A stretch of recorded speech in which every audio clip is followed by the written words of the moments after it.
The distress beacon pulsed through the void, its desperate rhythm a stark contrast to the usual orderly communications of Nexus 7.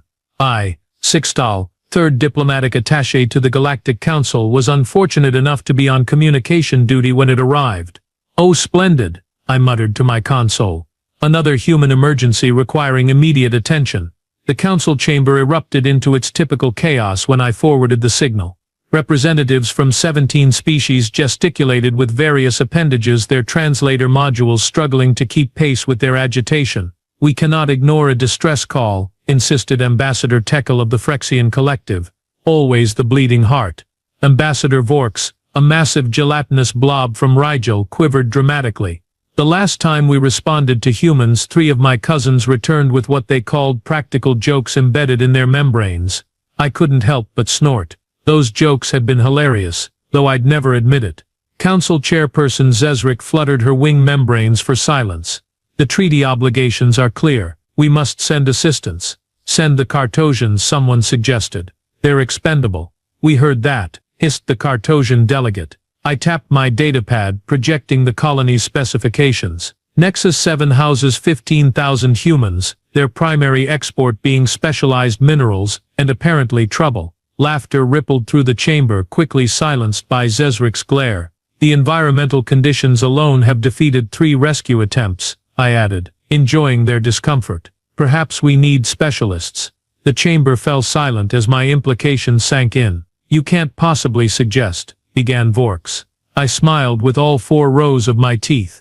"Oh, but I am. If we need to save humans from an impossible situation, there's only one solution." "No," whispered Zezrik. "Yes," I replied. "We need humans. Dangerous ones." The Council's request to Earth's United Defense Force was met with disturbing enthusiasm. Within hours, I found myself in orbit around that waterlogged planet, tasked with liaising with their so-called specialists. "Commander Elena Rodriguez," announced the UDF officer escorting me through their orbital station, "highest survival rate of any rescue team leader in the force." I reviewed her file on my datapad. "It says here she's been declared dead 3 times. The officer grinned. "She got better." Rodriguez was waiting in the briefing room, a stocky human with brown skin and eyes that seemed to evaluate 17 different ways to neutralize me the moment I entered. Her hair was cropped short, and a scar ran along her jawline that her medical technology could have easily removed. She'd kept it, intentionally. "Humans, so you lost contact with one of our colonies and your people are too scared to check it out." Her voice carried the peculiar human mixture of amusement and challenge. 3 rescue teams, I corrected. "We lost 3 rescue teams." Rodriguez's face split into a grin that made my exoskeleton tighten. "Sounds fun. Let me introduce you to the team." They filed in, each human somehow more unsettling than the last. Lieutenant Marcus Chen, demolitions expert. His file listed 16 successful extractions and 27 controlled demolitions resulting in total structural failure. He winked at me. "I make things go boom so good even physics takes notes." Dr. Olivia Blackwood, xenobiologist. She'd once survived 3 weeks inside a Duraxian hive mind. "Your left antenna is twitching. Nervous system disorder or social anxiety?" she asked, already reaching for instruments. Tech specialist Darius Jackson. His implants glinted as he immediately hacked my datapad. "Your encryption is cute, like a baby's first puzzle cube." He laughed, returning it with my personal messages now displayed. Security Officer Kira Volkov, ex-Special Forces, now more machine than human. She said nothing, simply nodded, but her cybernetic eye whirred as it scanned me. Her file was mostly redacted, which was terrifying in itself. Rodriguez circled them like a predator proud of its cubs. "Ladies, gentlemen, and variations thereupon, we've got ourselves a rescue mission, alien planet, unknown threat, and the distinct possibility of not coming back." They all smiled. They actually smiled. "Standard Tuesday then," remarked Chen, generating laughter. Rodriguez's briefing continued, peppered with phrases like acceptable casualty rate and creative problem-solving that made my translator glitch. When she mentioned possible hostile contact, Volkov actually looked disappointed when Rodriguez clarified that diplomacy was preferred. "Any questions?" Rodriguez concluded. "Just one," said Jackson, pointing at me. "Is Bugsy here coming along? Because I'd hate for him to miss the fun." All eyes turned to me, gleaming with an emotion I couldn't identify but instinctively feared. Unfortunately, I managed. I will be coordinating from the council vessel. Pity, said Rodriguez, slapping my carapace hard enough to crack it.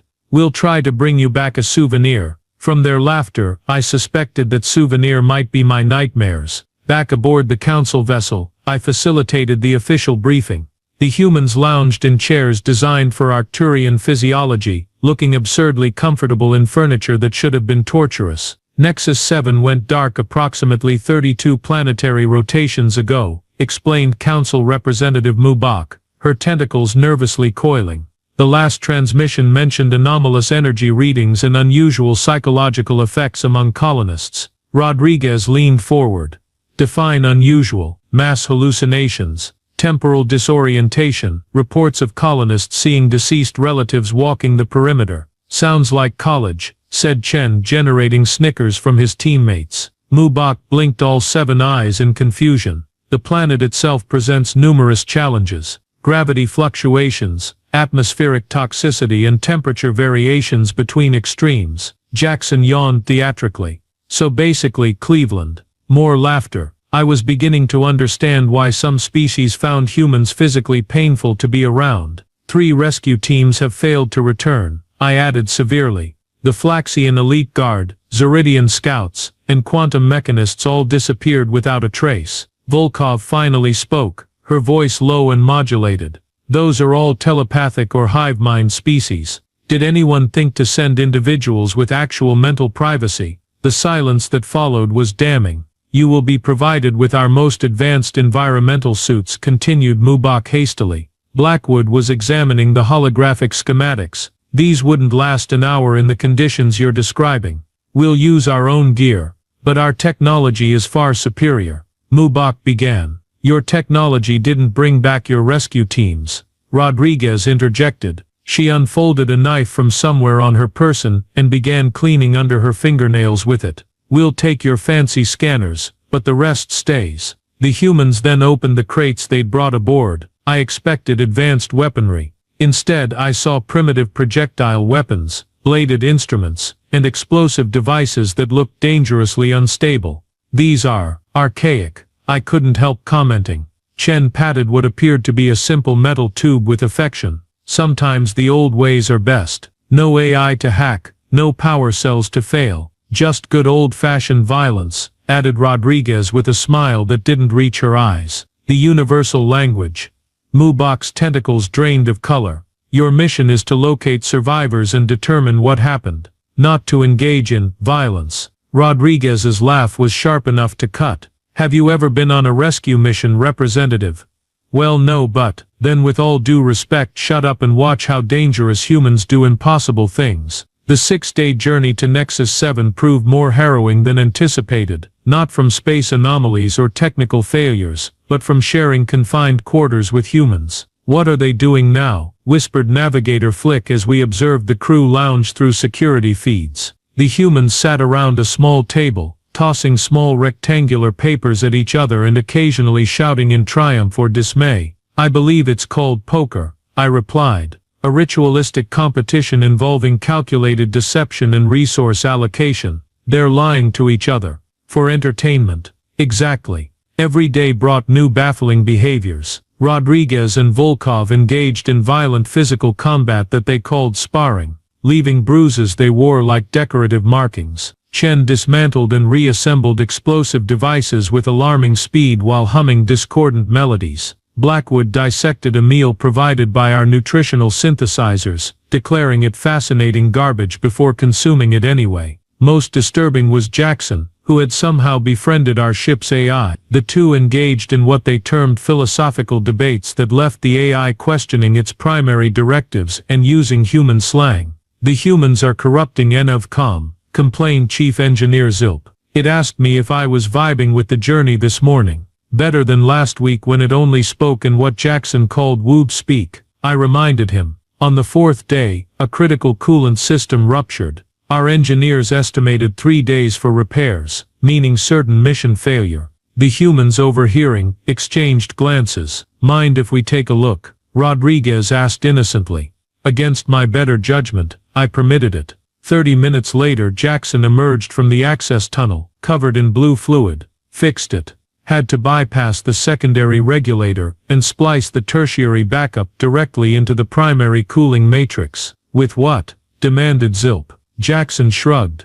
Some gum, a paperclip, and this shiny thing I found in the corridor. He held up what appeared to be a ceremonial badge from Ambassador Vork's formal attire.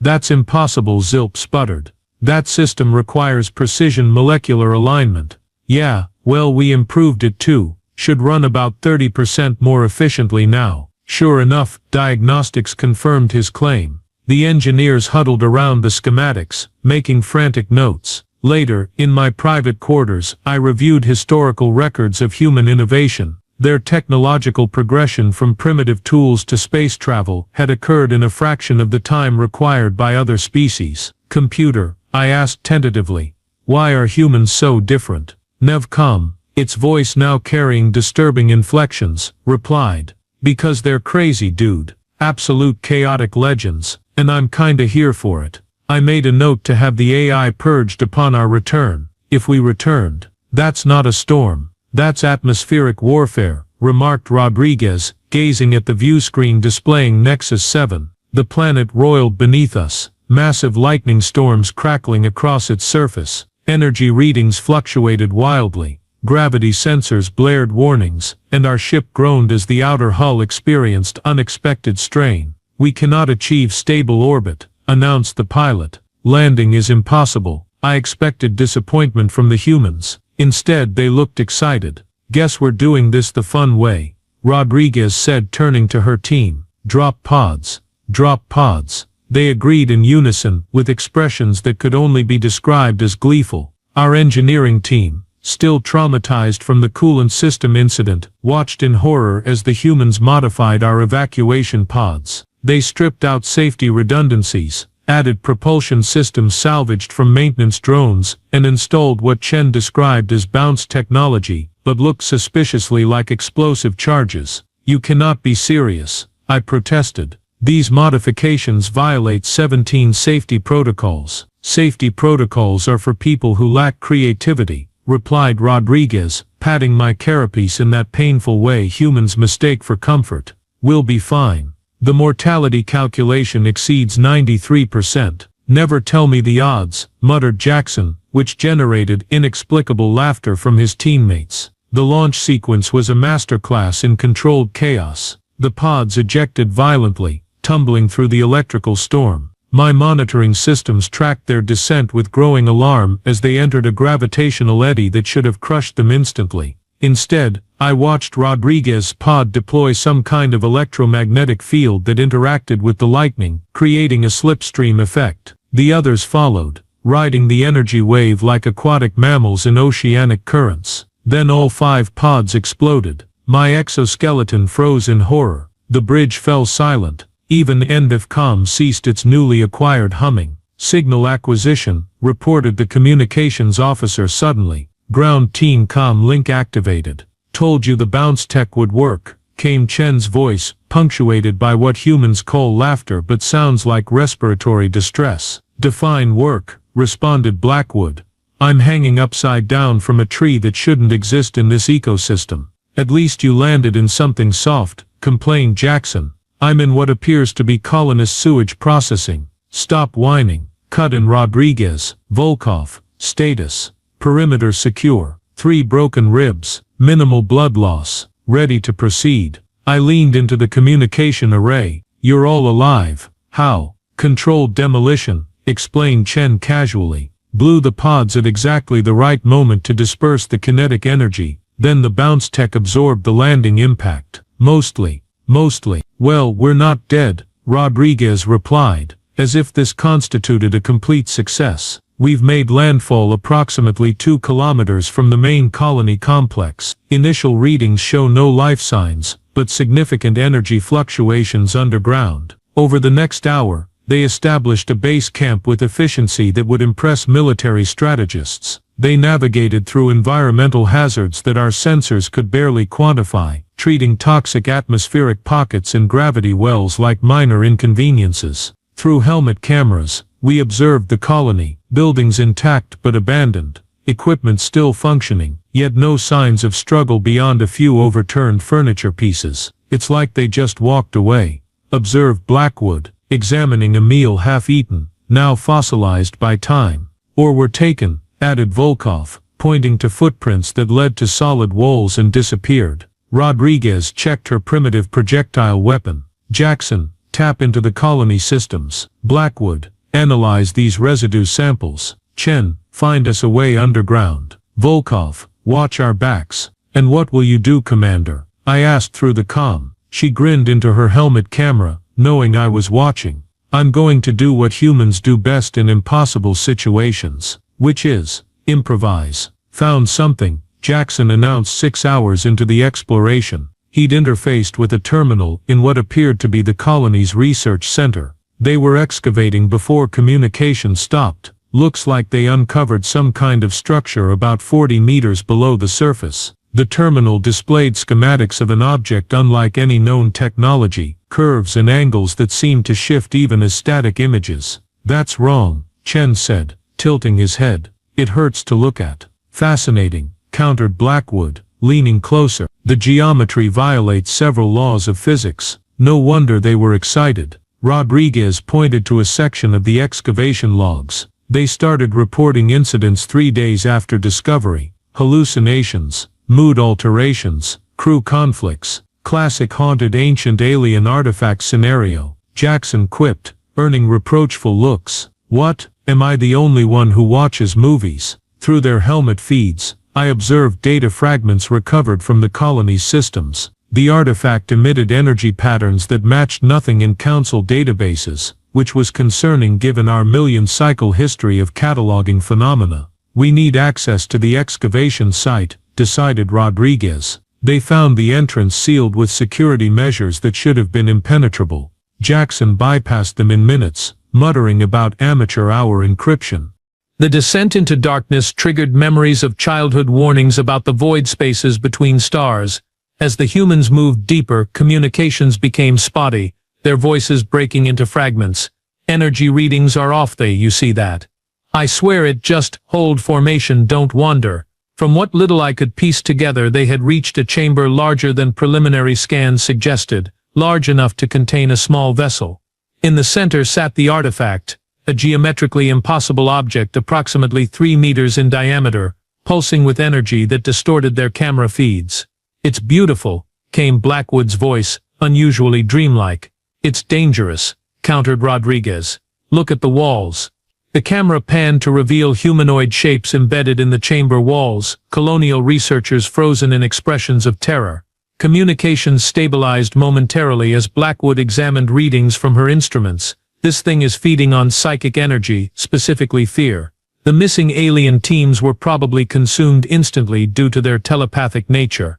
But we're not telepathic, said Chen. No, but you all possess remarkably active limbic systems, I interjected, frantically searching Council archives. Your species feels fear intensely, which would make you perfect food sources.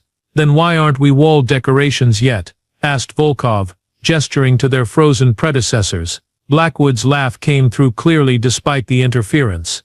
Because humans don't just feel fear, we process it differently. Look at us. We're terrified, but we're also curious, angry, even excited. We're confusing it. So our emotional instability is finally good for something, Rodriguez remarked dryly. In the archives I found a single reference to similar phenomena, the precursor experimentation era, when species were tested for compatibility with higher dimensional travel. These artifacts were said to evaluate sentient beings' ability to transcend their perceptual limitations. It's a test, I transmitted. The artifact is testing your species' mental resilience. Great, grumbled Chen. Cosmic pop quiz. Do we pass if we don't die? Their communications began degrading again as the artifact's energy field intensified. The last clear transmission showed Blackwood examining the colonists while collecting samples from the chamber walls. They're not dead, she announced. They're in some kind of stasis. Their neural patterns are still active. Can we get them out? Demanded Rodriguez. Maybe, but first we need to neutralize that thing before it gets stronger. It's expanding its influence, probably why the storms topside are intensifying. So we just need to deactivate an incomprehensible alien artifact that eats fear and breaks physics, summarized Jackson. While not dying. Exactly, confirmed Rodriguez. Tuesday strikes again, sighed Chen. Any ideas? Rodriguez's response was lost in static, but her expression showed something I'd come to recognize in humans, the dangerous spark of an impossible plan forming. When communications stabilized, Rodriguez outlined her strategy with the kind of calm certainty that makes other species nervous. We're going to blow it up, she declared. I nearly dislodged my ocular implants. You cannot be serious. That artifact is potentially millions of cycles old and of incalculable scientific value. It's also potentially killing an entire colony, and definitely tried to eat our previous rescue teams. Rodriguez countered. Unless you've got a better idea. I didn't. The Council archives contained no successful neutralization protocols for precursor artifacts. Rodriguez continued outlining what she called a simple four-step process, but what I would categorize as criminally reckless suicide. Step 1. Blackwood synthesizes a compound to temporarily suppress the artifact's energy field, using samples from the chamber walls. This should free some of the colonists and reduce its defenses. Blackwood nodded, already analyzing molecular structures on her portable lab equipment. I can create a neurochemical inhibitor that mimics theta wave sleep patterns. Basically, we'll put it into a medically induced coma. Step 2. Jackson hacks into the colony's remaining systems to locate any survivors who might be hiding in protective shelters. Jackson cracked his knuckles. Already found 6 emergency bunkers still drawing power. Could be our people. Step 3. Chen rigs the chamber with precisely placed explosives to collapse it while minimizing structural damage to the colony above. Chen was sketching detonation patterns on a tablet, shaped charges along the stress points, with secondary compression waves to contain the artifact's energy release. Tricky but doable. Step 4. Volkov keeps anything nasty from stopping steps 1 through 3. Volkov merely checked her weapons in response. Through helmet cameras, I watched the aliens aboard our vessel witnessing this insanity.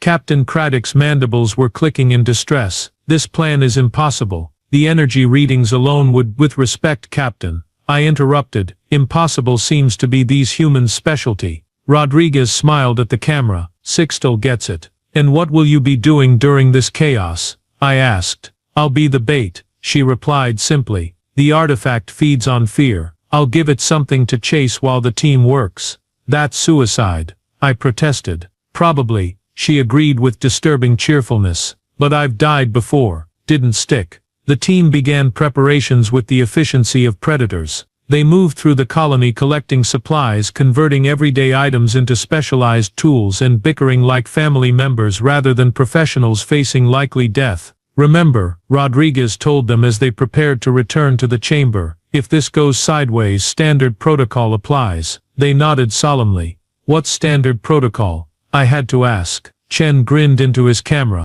Take as many of the bastards with you as possible, and leave a good-looking corpse. Ideally in that order, added Jackson. I made a note to update the Council's human interaction guidelines with a new section on gallows humor and its apparent function as a performance enhancer. The team's return to the chamber triggered an immediate response from the artifact. It pulsed with increased intensity, and the air around them seemed to warp and distort. It knows we're a threat, observed Blackwood, preparing her inhibitor compound. The first manifestations appeared as the team separated to their assigned positions, shadowy figures that resembled species from across the galaxy, including perfect replicas of the missing alien rescue teams. Ah look, it's making friends for us, Chen quipped, though his voice wavered. Focus, ordered Rodriguez. Remember, it's using our fears against us. Don't engage unless necessary. Volkov moved like liquid death between the manifestations, her cybernetic enhancements allowing her to distinguish real threats from illusions.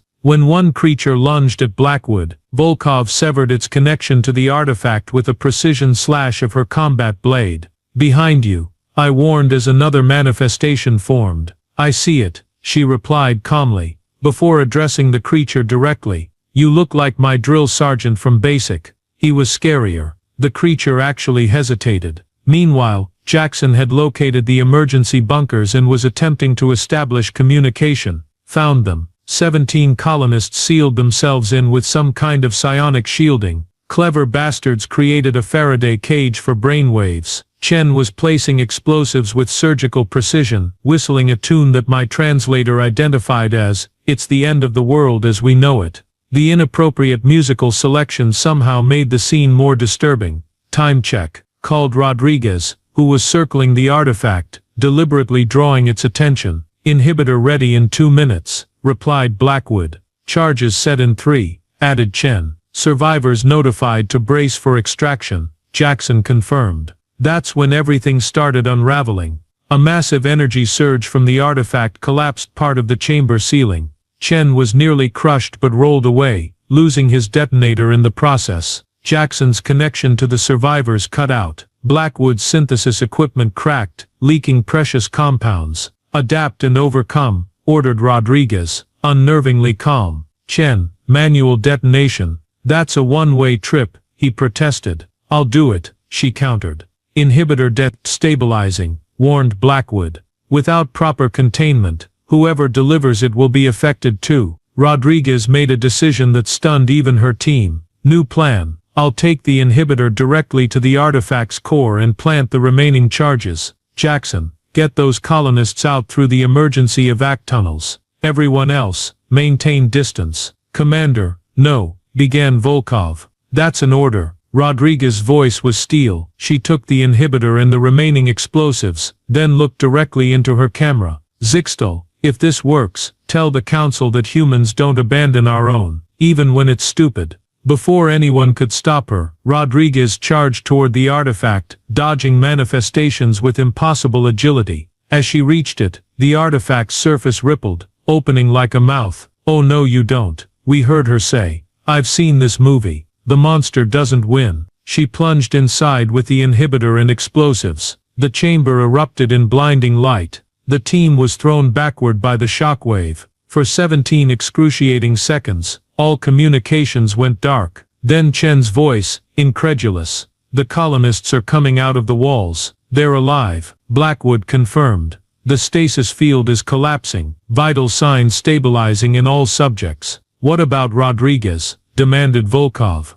The camera feed from Jackson panned to the artifact. It had transformed into a crystalline structure, inert and harmless. At its base lay Commander Rodriguez, unnaturally still. "Life signs?" I asked, my voice smaller than intended. Jackson checked his scanner and stared at it in disbelief. "That impossible woman," he whispered. "She's alive." The recovery operation proceeded with efficiency that impressed even our veteran extraction specialists. Of the 15,000 colonists, 14,873 were recovered alive, most with no memory of their time in stasis. Rodriguez was evacuated first, her vital signs erratic but stabilizing. When she regained consciousness in our medical bay, her first words were, "Did we win?" "You nearly died," I informed her. Again, she smiled weakly. "But did we win?" "Yes, Commander. You won." The artifact remained inert, transformed into a crystalline structure that our scientists determined was safe to transport for study.